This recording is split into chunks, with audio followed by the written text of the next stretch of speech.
γεια σας, καλώς ήρθατε στο κανάλι μου. Πάμε σήμερα να φτιάξουμε ένα ωραιότατο κέικ γιαουρτιού, βανίλια σοκολάτα. Γίνεται φανταστικό, αφρός. Μην ξεχνάτε να κάνετε κοινοποίησεις στα βίντεό μου, να κάνετε γραφούλα στο κανάλι μου. Οτιδήποτε χρειάζεστε μπορείτε να έρθετε στις ομάδες μας, Μαγειρικές Απολαύσεις και Γιώργος Ζόλης Μαγειρικές Απολαύσεις. Γράψτε μου ένα σχόλιο από που με βλέπετε και τώρα πάμε να σας δείξω την εκτέλεση και τα υλικά. Σε ένα μπολ θα βάλουμε 5 μεσαία αυγά ή 6 μικρά, έτσι, ανάλογα τι έχετε στο σπίτι. Λοιπόν, 300 γραμμάρια ζάχαρη. Χτυπάμε με το μίξερ μας να αφρατέψει καλά. Όλα μας τα υλικά πρέπει να είναι σε θερμοκρασία δωματίου, έτσι, και χτυπάμε μέχρι να αλλάξει λίγο χρώμα το μείγμα μας. Κοιτάξτε πως άλλαξε χρώμα. Λοιπόν, θα προσθέσουμε 400 γραμμάρια γιαούρτι. Έτσι, εγώ έβαλα πρόβιο, είναι το γιαούρτι που έφτιαξα σε προηγούμενο βίντεο. Έτσι. Εσείς μπορείτε να βάλετε και γελαδινό, ό,τι έχετε στο σπίτι. 400 γραμμάρια θέλουμε το σύνολο. Ανακατεύουμε. Σε αυτό το σημείο θα προσθέσουμε 2 βανίλιες,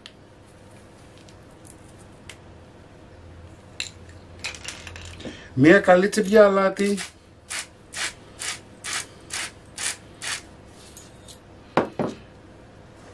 150 γραμμάρια βούτυρο ή μαργαρίνη, σε θερμοκρασία δωματίου, ή αν θέλετε μπορείτε να το λιώσετε λίγο. Έτσι, δεν θέλουμε καυτό, θέλουμε απλά να λιώσει.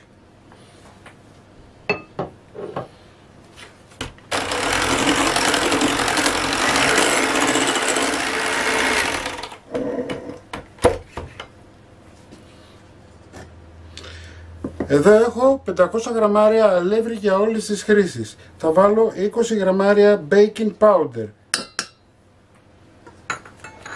Θα ανακατέψω λίγο. Θα αρχίσω να προσθέτω και πλέον θα δουλεύω σε χαμηλή ταχύτητα.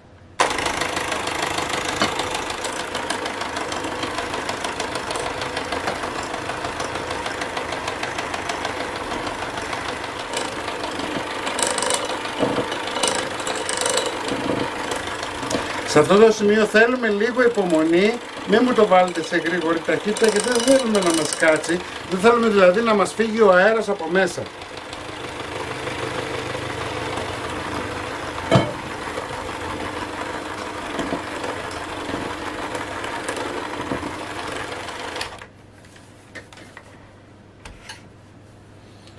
Καθαρίζουμε τα τυχώματα.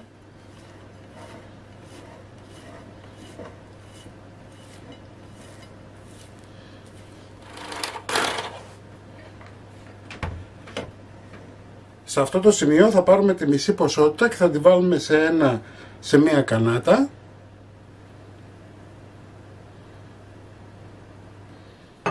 Θα αφήσουμε στην άκρη και εδώ θα βάλουμε 20 γραμμάρια κακάο, το οποίο θα το κοσκινήσουμε.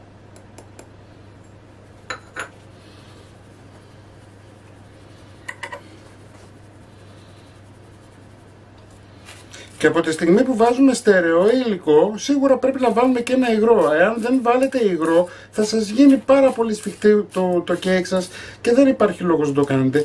Εκεί την πατάνε οι περισσότεροι. Δηλαδή βάζετε κακάο να χρωματίσετε το κέικ σας και μετά δεν βάζετε τίποτα άλλο για να μπορέσετε να διορθώσετε την υφή του. Και εκεί γίνεται το λάθος και το μπέρδεμα. Έτσι. Λοιπόν, βάλαμε το κακάο μας. Θα προσθέσουμε τώρα και 30 γραμμάρια γάλα. Για να το διορθώσουμε, θα χτυπήσουμε σε λίγο χαμηλή ταχύτητα. Μαζεύουμε το μείγμα μας. Μπορείτε βέβαια να τα ανακατέψετε και με μία σπάτουλα ή με έναν αυγοδάρτη. Έτσι, από τη στιγμή όμως που έχετε λερώσει ήδη το μίξερ, δεν υπάρχει λόγος.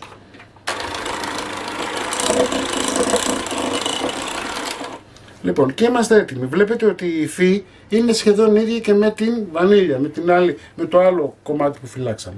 Λοιπόν, αφού μετέφερα σε 2 κανάτες το κακάο μου και το άλλο με το μείγμα, πάμε.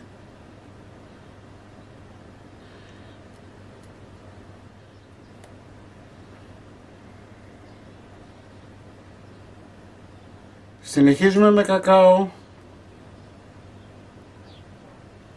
Εάν σας φεύγει λιγάκι δεν πειράζει, μην αγχώνεστε, θα διορθωθεί μετά. Βάζουμε άσπρο,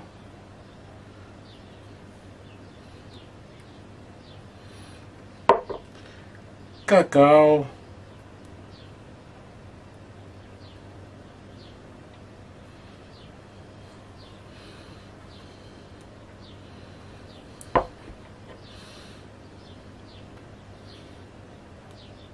διορθώνουμε τώρα λιγάκι.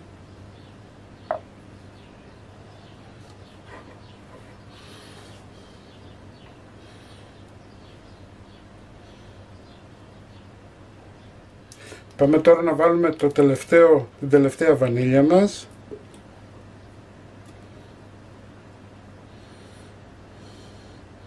Λοιπόν, και αφού ρίξαμε και τα 2 μείγματά μας, πάμε να κάνουμε και ένα σχεδιάκι.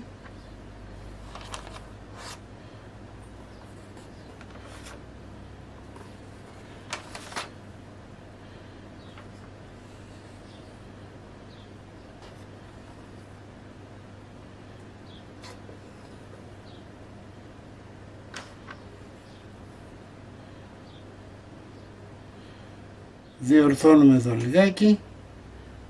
Πάμε για ψήσιμο 160 βαθμούς αντιστάσεις πάνω κάτω περίπου για 1 ώρα, έτσι, μπορεί και λίγο παραπάνω. 1 ώρα μετά το κέικ μας είναι έτοιμο, θα μου το αφήσετε 10-15 λεπτά να κρυώσει λιγάκι και θα το ξεφορμάρετε. Κομμένο θα το δείτε στην αρχή του βίντεο. Μην ξεχνάτε να κάνετε κοινοποίησεις στα βίντεο μου, να κάνετε εγγραφούλα στο κανάλι μου. Οτιδήποτε χρειάζεται μπορείτε να δείτε στις ομάδες μας, Μαγειρικές Απολαύσεις και Γιώργος Ζόλης Μαγειρικές Απολαύσεις. Εμείς θα τα ξαναπούμε πάλι με ένα επόμενο βίντεο. Γεια και χαρά σας!